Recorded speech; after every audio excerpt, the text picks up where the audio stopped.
Hello साथीहरु, सबैलाई नमस्कार अनि स्वागत छ मेरो नयाँ भिडियोमा। आज 2 महिनाको 15 तारिक आइतबारको दिन मेरो बिदा परेको हुनाले म चाहिँ थोरै बाहिरतिर साइकलबाट किनमेल गर्न निस्किरहेको अवस्था भन्नुपर्छ। आजको अहिले लगभग ठ्याक्कै भन्नुपर्दा चाहिँ 8:50 जस्तो गइरहेछ र पनि घाम झुल्किनै छाँटकाँट छैन भन्नुपर्छ। हिजो दिउँसोबाट चाहिँ पानी परेको हुनाले गर्दाखेरि अलिक मौसम धुमिएको जस्तो छ भन्नुपर्छ। अनि अब आजको दिनमा चाहिँ फेरि म यस्तो मौसम भए तापनि म बसेको ठाउँबाट चाहिँ अलिकति टाढाको मार्केट जाँदैछु। लगभग यहाँबाट चाहिँ मलाई एकतर्फी बाटो 1.5 घन्टा जस्तो लाग्छ होला भनौँ न। अब के गर्नु होइन, यस्तै छ। किनमेल गर्नु जानुपर्ने भएपछि हिँडिरहेको छु। पानी पर्छ कि भनेर रेनकोट पनि यहाँ बोकिरहेको छु भन्नुपर्छ। त्यही हो, आजको चिसो मौसममा अलिक टाढाको यात्रा गरिरहेको छु। अहिले म बस्दै गरेको ठाउँ भनेको चाहिँ यस्तै छ भन्नुपर्छ। अलिक बाक्लो बस्ती, सानो सानो बारी छ भन्नुपर्छ।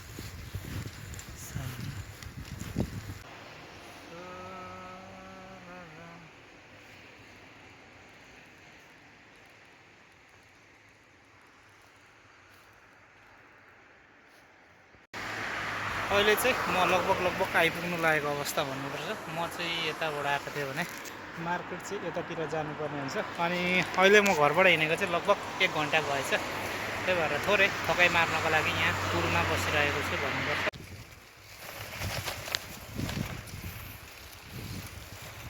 अहिले चाहिँ म घर आइपुग्न लागेँ। म यहाँबाट बिहान जाँदा चाहिँ यस्तै 8:30 जस्तो घरबाट निस्केको थिएँ भने अहिले मलाई झन्डै 1 बज्नै लागिसकेको छ भनौँ न। अब लामो यात्रा, त्यस पछाडिको हरेक चिजबिज माल सामान खोजी हेरी किन्नुपर्ने भएको हुनाले गर्दा चाहिँ अलिकति समय बेसी नै लाग्छ भनौँ न। यो चाहिँ अब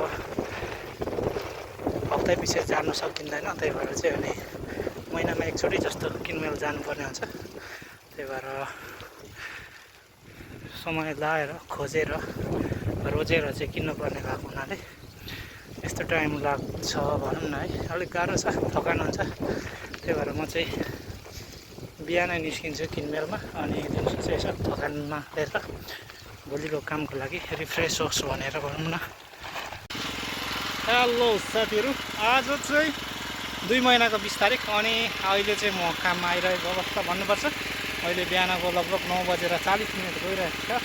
अनि आजको मेरो काम भनेको चाहिँ हाउसभित्र मल्चिङ लाउने काम हुँदैछ भन्नुपर्छ। मल्चिङ चाहिँ ट्र्याक्टरले लाउँदैछ अनि मैले चाहिँ यो मल्चिङमाथि चाहिँ हावाले नउडाओस् भन्नको लागि चाहिँ यो सानो मेसिन, यसलाई चाहिँ जापानिज भाषामा चाहिँ खान्द्रिकी भन्छ, यो मेसिनले चाहिँ थोरै माटो छ्याप्ने काम गरिरहेको छु भन्नुपर्छ। अनि हाउसभित्र घाम लागेपछि हल्का गर्मी भइरहेको अवस्था भन्नुपर्छ।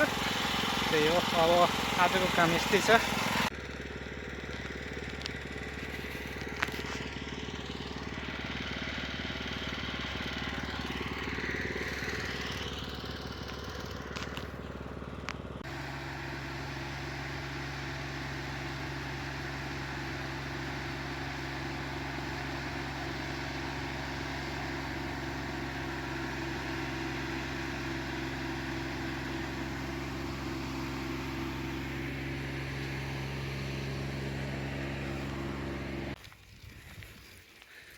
मेरो चाहिँ बस्ने ठाउँ भनेको यो घर हो।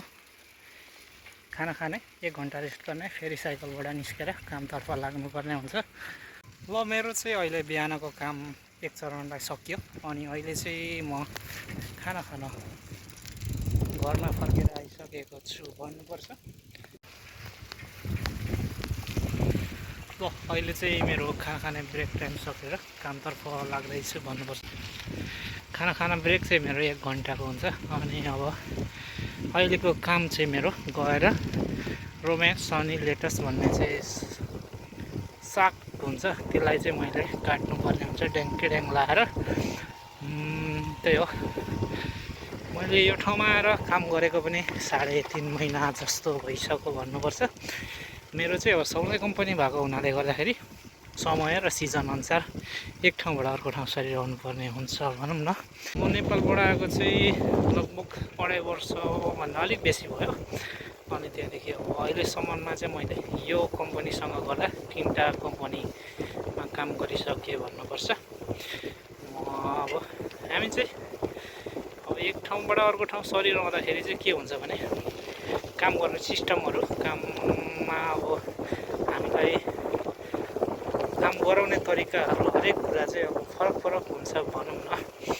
अनि अहिलेसम्म यसो फर्केर हेर्दा मैले चाहिँ लगभग होक्काइडोमा अलिकति 2 वर्ष जस्तो काम गरेँ। कागोसिमामा 3 महिना 3.5 महिना जस्तो काम गरेँ। अनि यहाँ चाहिँ अब त्यही लगभग 3.5 महिना भइरहेछ। अब यहाँको कन्ट्र्याक्ट सकिन अझै 4.5 महिना जस्तो।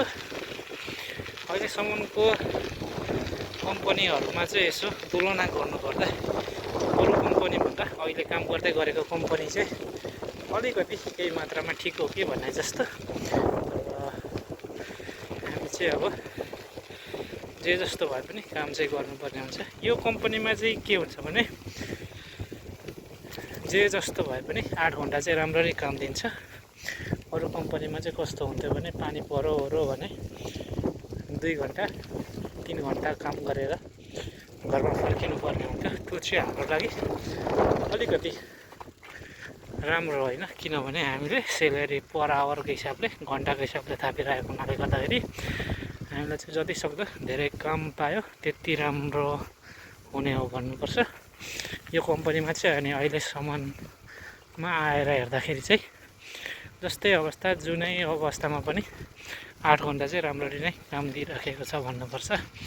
त्यही हो, अब काम गर्दै जाँदा अनेक ठाउँमा डुल्दै काम गर्दै जाँदाखेरि चाहिँ यस्तो कुरा पनि हुँदो रहेछ भन्ने हो। काम भनेको चाहिँ अब यो हाउसभित्र गएर चाहिँ साग काट्नुपर्ने हुन्छ। यहाँ एकजना बुढी मान्छे चाहिँ आएर अघिदेखि काम गर्न थालिसकेको होला सायद। गाडी यहाँ रोकिरहेछ, यो गाडीमा आएको होला भन्नुपर्छ।